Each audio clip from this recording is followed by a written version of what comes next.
Hello everyone, and today we're going to be reacting to a few things.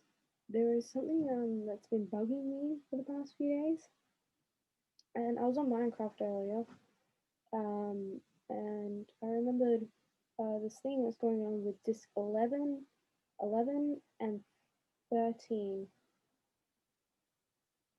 I wanted to tackle that today because there's something on the recording of the discs that has been freaking people out, I think. And I wanted to react to it today and see if we can try and make sense of it. And then we'll let Game Theory do the rest of the explaining. So I'm just gonna please share my screen and we'll get on to it. So this is disc 13. This is a copyright neutral clip. Just move the camera. All these sounds do not belong to me, they belong to Mojang, and this is probably going to get me a copyright strike, but anywho. There we go. So this is a copyright neutral clip of the exact disc.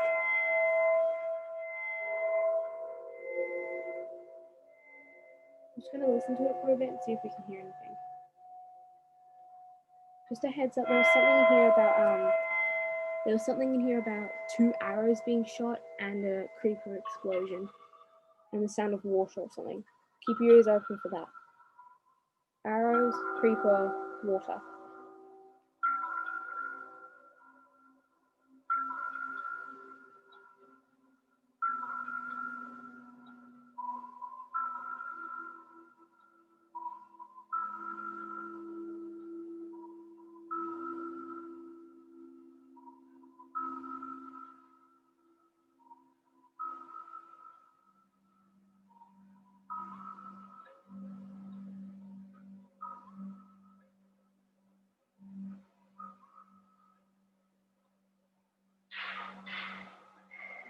Did you hear that? 2 arrows being shot and 1 landed. I think. Let's keep listening. Turn up, which I'm a little bit scared about.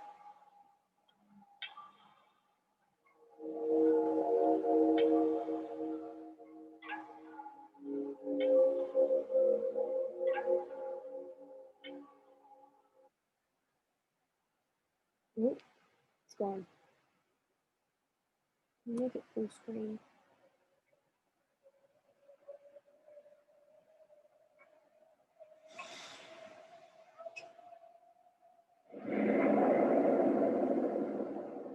It's creepy. Listen for the the water.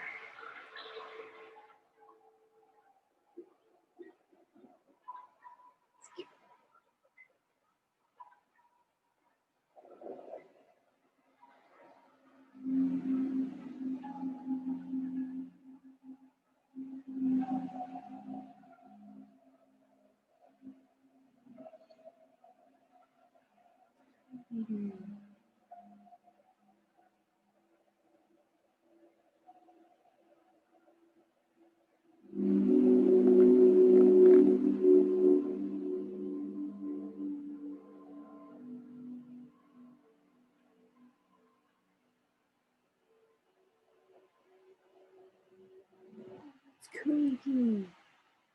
Oh, that's weird.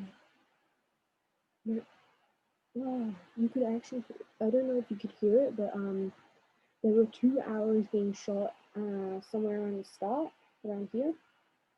And then as soon as it came back after the cut off, there was a creeper explosion and someone falling into water and then staggering out. Think. Now we've got disc 11. This is the one I've been hearing a lot about. So let's have a listen.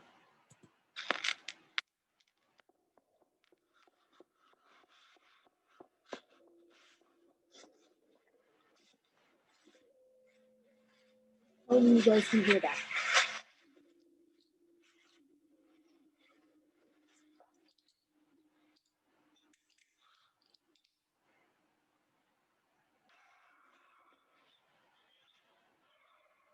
This is going to give me PTSD.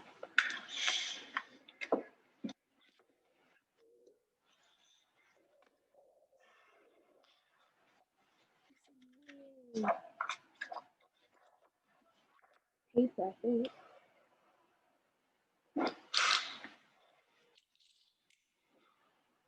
It can't be a pen because then I can't remember. And some steel, maybe?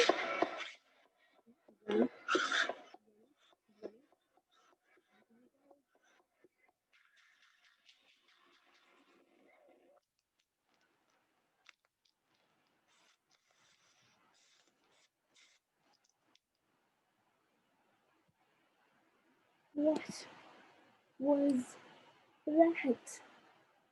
Breathing, coughing, paper, flint and steel, pen, maybe. Can you just explain the dog bark at the end? Oh, wait. Hang on.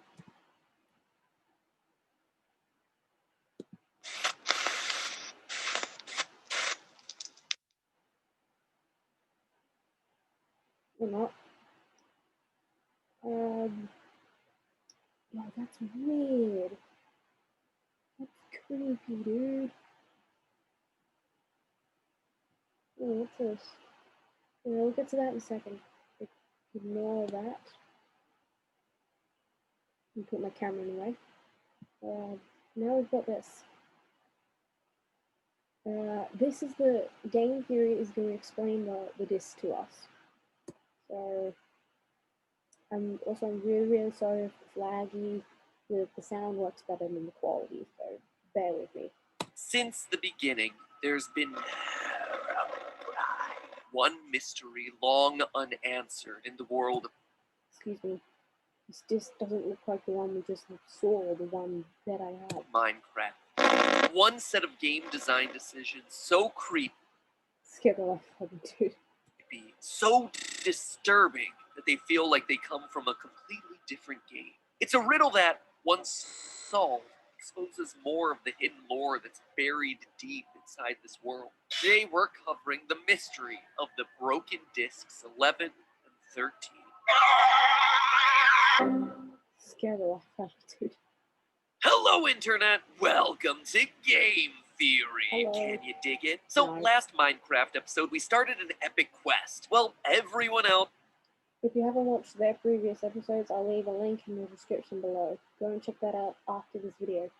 gets to play around with their giant meatballs and deadly skyboxes. Here we are doing the important work, solving the hidden lore that's buried inside this game, because it is there. I started to prove that last time, and it is just waiting to be unlocked by us. I asked all of you to send me your theories, and you did. The response was overwhelming, with hundreds of new theories posted in the comments, as well as over on the Game Theorist subreddit. Everything from the origins of the pigmen to the literally burning questions of the nether. Keep them coming, guys. In full transparency, I'm still reading through them, and I'm working on compiling all the information to see where we go to next. But today, I actually wanted to tackle a Minecraft mystery that always bugged me personally, and one that I didn't see many theorists actually talking about when I made the call for theories. Today, I want to talk about the music discs. For those of you who don't know, music discs are unique items found randomly in chests that can be played in jukeboxes to, liven up what's otherwise a very quiet, serene game. No, not that. The music discs are something to really set the mood. Sure. Wrong move, guys. Perfect. These discs can also be dropped by creepers when they're killed by arrows shot from either a skeleton or a stray. It's an odd spawn mechanic, but alright, we'll just go with it. Let that beat drop, creeper. Literally, creeper, let it drop. You don't even have hands. How can you be holding this thing in the first place? Other than that, though, there's really no other way to obtain them. They can't be crafted, after all. Now, all of that isn't particularly interesting, right? But where this goes from just being another item to a full-on gaming creepypasta is right here. Discs 11 and 13. You see, most music discs in the game have fairly innocuous names in music, like Blocks, Mall, and Cat. Mine's my favorite. One of the first two music discs ever added into the game. But along with Cat, there was one other, simply titled 13.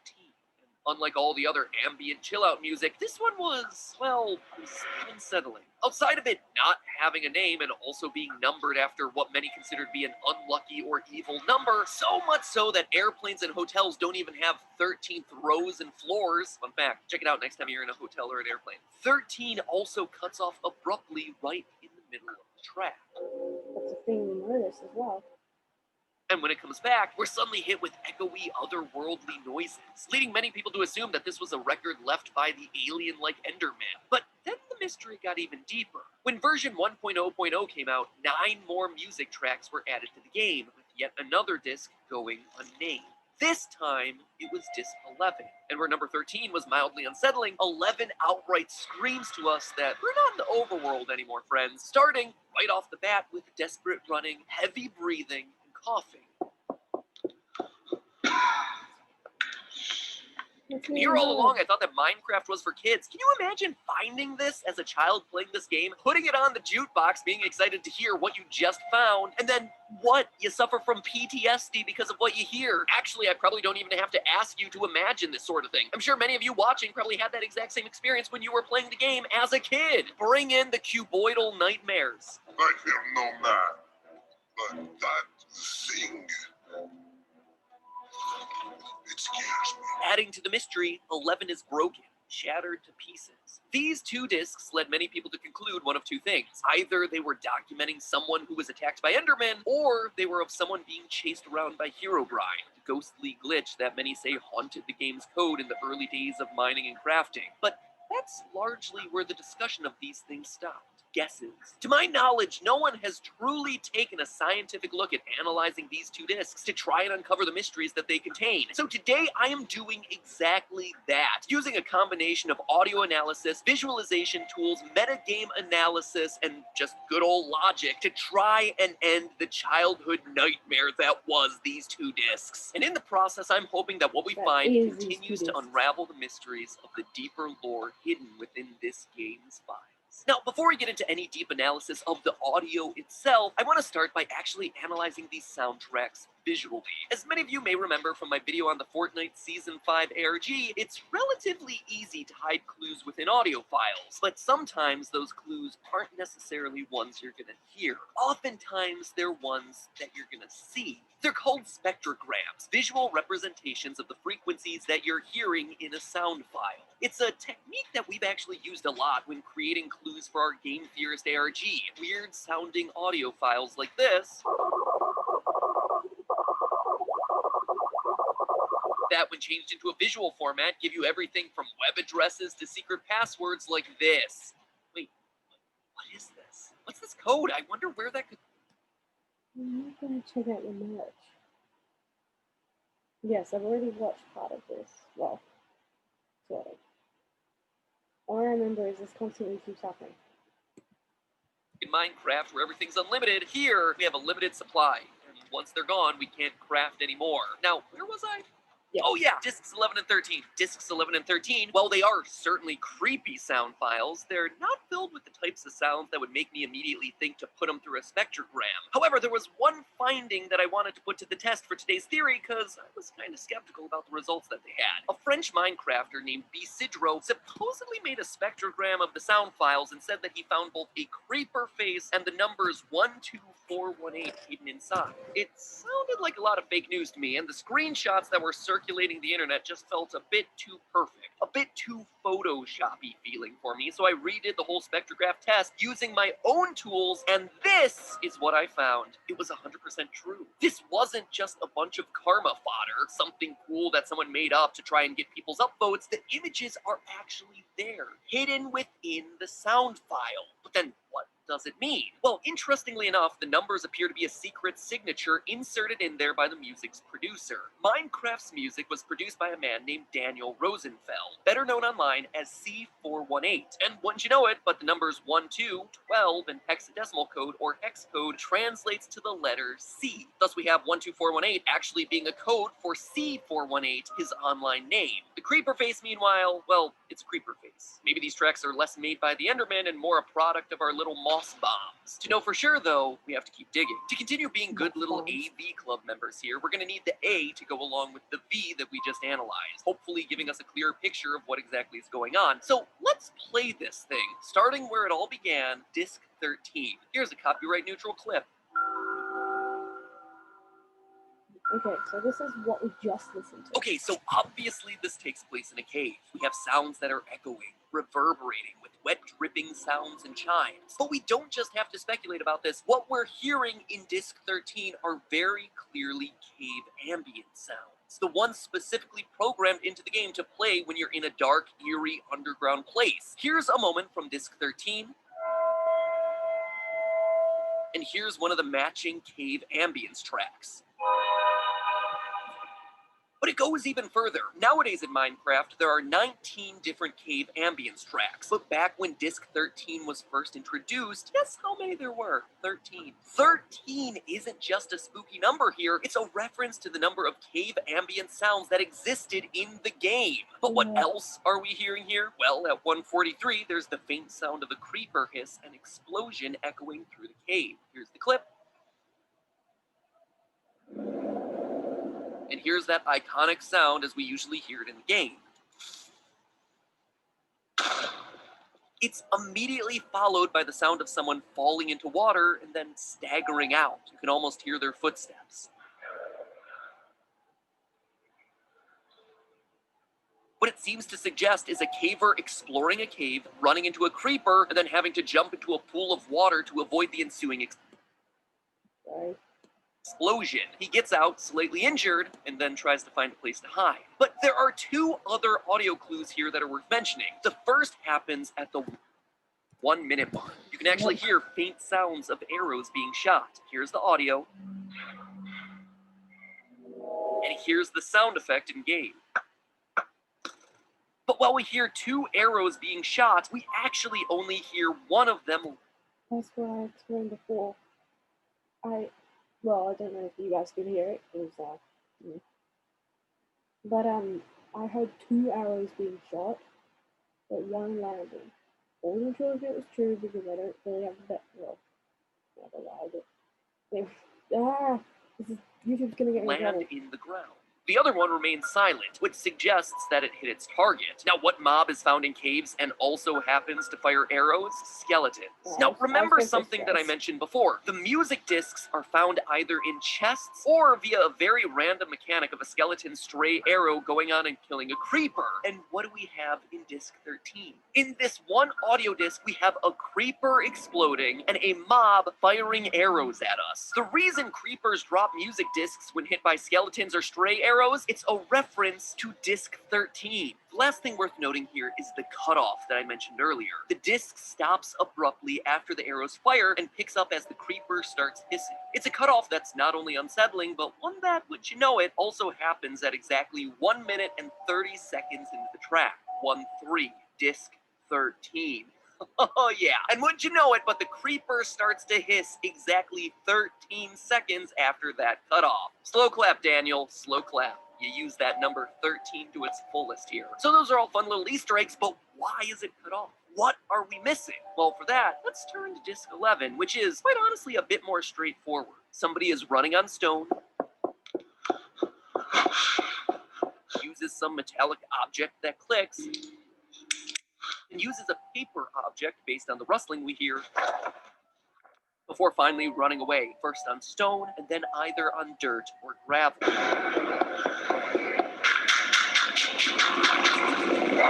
Throughout the audio, though, we have a disturbing addition: coughing and heavy breathing. Human coughing. Sounds that feel very out of place in our perfect little block world. And then it just cuts off. No words, no music, no explanation. Just cuts off at the 1 minute and 11 mark.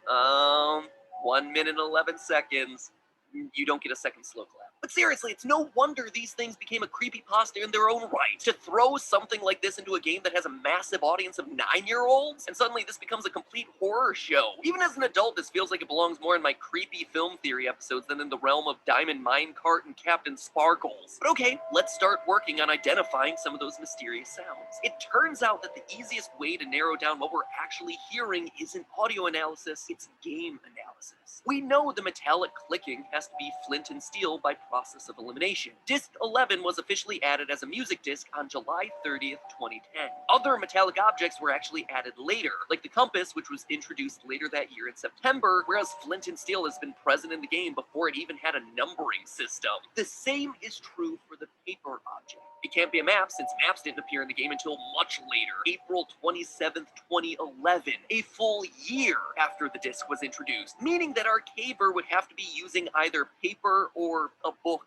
of some form. So he lights himself a fire and presumably starts writing on the paper or book, almost as if he's keeping a journal. And wouldn't you know it, but throughout Minecraft's extended lore, we have ourselves multiple instances of historians who document their findings in this world via journal of some sort. My last episode on Enderman, for instance, talked a lot about the Mob Bestiary, which was one such book written from the perspective of an explorer in this world. And more recently, in July of 2019, we got ourselves Minecraft The Lost Journals, a novel which literally has ripped torn pages from an explorer named Nicholas who finds and gets trapped in locations like the Nether. Perhaps this person that we're hearing in the audio files is Nicholas. There's no really solid evidence to that, but it could very well be. Or perhaps any of the authors of any of the journals that exist in the Minecraft extended universe. We can't quite be sure who it is, but we can be sure that these two discs connect with each other. They're telling the same story. Despite there being less reverb in Disc 11, we know that it's also taking place in a cave based on the types of blocks our adventurer is running on. Dungeons contain cobble and mossy cobble. Strongholds didn't exist back then, and we're not hearing ourselves any grass, only stone and dirt, meaning that probability says it's most likely a cave. Could it be the same cave that we heard back in Disc 13? Well, when you look at the events, it seems to continue the story that was set up in Disc 13. Disc 11 slots in perfectly at the breakpoint that we hear in Disc 13. Our cave explorer gets attacked by arrows from a skeleton at the beginning of 13. The audio breaks, but when we pick up back in Disc 11, we hear him running away, presumably escaping the arrows to a safe area where he can light a fire and record the findings in his journal. However, he's caught off guard by a creeper that causes him to get up and run away, and as we hear back when Disc 13 picks back up again, explodes, resulting in him jumping into water at the last minute to avoid the explosion. We end our little vignette here with him trying to find some place to hide and dry off. Heck, perhaps that's even why Disc 11 is shattered in the first place. It broke during the explosion with the creeper, or during our caver's fall. And that, my fellow miners and crafters, seems to be the story of Disc 11 and 13. A story of creepers and skeletons, and why music discs spawn that way. A story of journalists who are lost underground in caves. A story of broken records and hidden visual Easter eggs. But what's most interesting of it all is that it confirms a part of my last theory. The belief that there was an ancient civilization of builders present here in these games before we arrived. People who came before us. No, these discs weren't created by Endermen, but perhaps more unsettling, they were made by men. Humans who aren't here any longer. A race of people who tried to explore, document, and understand the mysteries of this world, but didn't survive long enough to pass their knowledge on to us. Their journals are lost. Their records are broken. Their structures are left empty. Sure, discs 11 and 13 might not be as creepy as we once believed them to be when we were younger playing this game, but they allude to something much more dire, an existential dread. This cave explorer is gone, without a trace. His people are gone, vanished into thin air, and now we're here, alone, putting together the lost pieces of this civilization. Could the same thing that happened to them happen to us? But hey, that's just a theory. A game theory. Thanks for watching. Okay, so the creeper, when the guy turned around to the creeper, scared the life out of me. So wait. Stop sharing. Okay, so basically, it was someone documenting in the discs. Dude, that's weird. That's so creepy. Ugh, I don't like it. Oh, that's weird.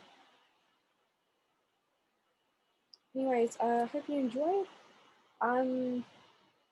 The next part of my audio Sanderside story is going to be coming out soon. I just got a type ball, I guess.